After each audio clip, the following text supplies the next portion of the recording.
ही लिया है, फाउंडेशन भी सेट से लिया है।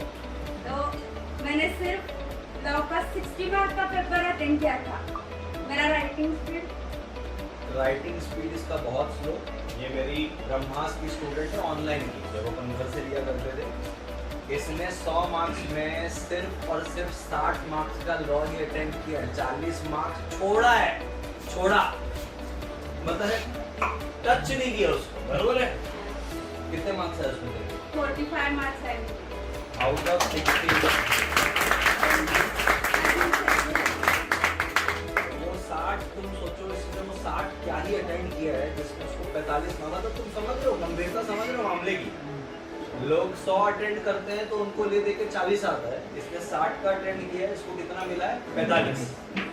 तो ये इसका ऐसा था सर मैं 60 पे अटेंड किया, कैसे ही तो मार्क्स देते होंगे, तो फिर मैं तो फेल ही हूँ इस बार। जब रिजल्ट आया तो उसको पता चला कि आउट ऑफ दैट 60 इसको कितने मार्क्स मिले? 45। यानी कि कट के भी इसके मार्क्स कितने आए?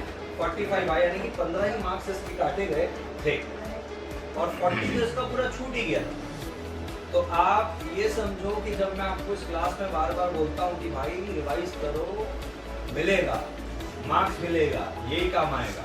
इसकी राइटिंग स्पीड भी बहुत स्लो, इसकी राइटिंग प्रैक्टिस भी बहुत स्लो, बट इसने मेहनत की होगी जितनी भी उस क्लास में ही कर। तो तुम समझ लो 60 में 45 बहुत बड़ी बात है। इंटर में भी मेरे साथ ही है, लाइव जुड़ी हुई है, वैसे तो जलगांव की है, कोल्हापुर की, सॉरी कोल्हापुर की है।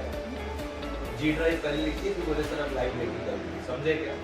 इसको बुलाने का उद्देश्य बस इतना ही था कि आप समझो इस चीज को कि जो बीसीआर वाला पोर्शन है वो ग्रे एरिया है। ग्रे एरिया का मतलब ये है कि आपको उसमें 40 में 40 तो कभी जीवन में नहीं मिलेगा, लेकिन लॉ एक ऐसा एरिया है जहाँ पे आपको एक बाउंड्री है कि भाई इन्हीं बाउंड्री के बीच में से क्वेश्चन पूछने वाला है। बीसीआर में कोई बाउंड्री नहीं, कोई सा भी टॉपिक में बोल दिया रिपोर्ट लिख, कोई सा भी टॉपिक में बोल दिया प्रेसी लिख, उधर कोई बाउंड्री नहीं। इधर लॉ के केस में आपको बाउंड्री मिलती है कि भाई ये देख इतनी बाउंड्री है और इतनी गहराई है, इतना ही नाप लेगा, इतना ही तैरना सीख जाएगा तो इतने मार्क्स आ जाएंगे। और मैं 40 मार्क्स का बीसीआर छोड़ने के लिए नहीं बुलाया इसको कि तुम भी छोड़ना और तुम लॉ में। पॉइंट ये है कि पढ़ो उसको अच्छे से तो समझेगा। बोल बेटा, और कुछ बोल बेटा। वो सभी क्वेश्चन सर ने वो ब्रह्मास्त्र की वो जो नोट दिए ना उसमें से ही थे, और सर ने वो सभी कैप्सूल बैच ली थी। आपने कैप्सूल बैच लिया था ब्रह्मास्त्र प्लस राइटिंग प्रैक्टिस, तो उसमें सभी के स्टडी सर ने हमसे लिखवाए लिए थे, इसलिए सर ग्रेट है। इंटर में भी सर फाइनल में बुलाने का उद्देश्य ये था हमेशा में कि अपन किसको बुलाते हैं भाई जिसका डिस्टिंक्शन आया, 80 आया, ये आया। ये मेरे जीवन का पहला केस है कि सर बीसीआर तो अपन अटेंड ही नहीं किए, सिर्फ 60 का लॉ ही अटेंड किया और उसमें ही पास हुए। समझ रहे हो क्या? ये पहला केस है मेरे लाइफ में। 10 अटेम्प्ट हो चुके हैं सीए फाउंडेशन को, पहले मैं सीबीटी में पढ़ाता था, 10 अटेम्प्ट से सीए फाउंडेशन को पढ़ा, मतलब कोर्स सब चेंज हुआ। ये पहला केस है कि सिर्फ और सिर्फ अपन लॉ पढ़े और उससे ही पास होके निकले। समझ रहे हो क्या? लोग पूरा अटेंड करते तो 42 लेके पास होते, 60 में कितना था अपने को? 45 था। और कुछ टिप्स सजेशन देना चाहती बेटा?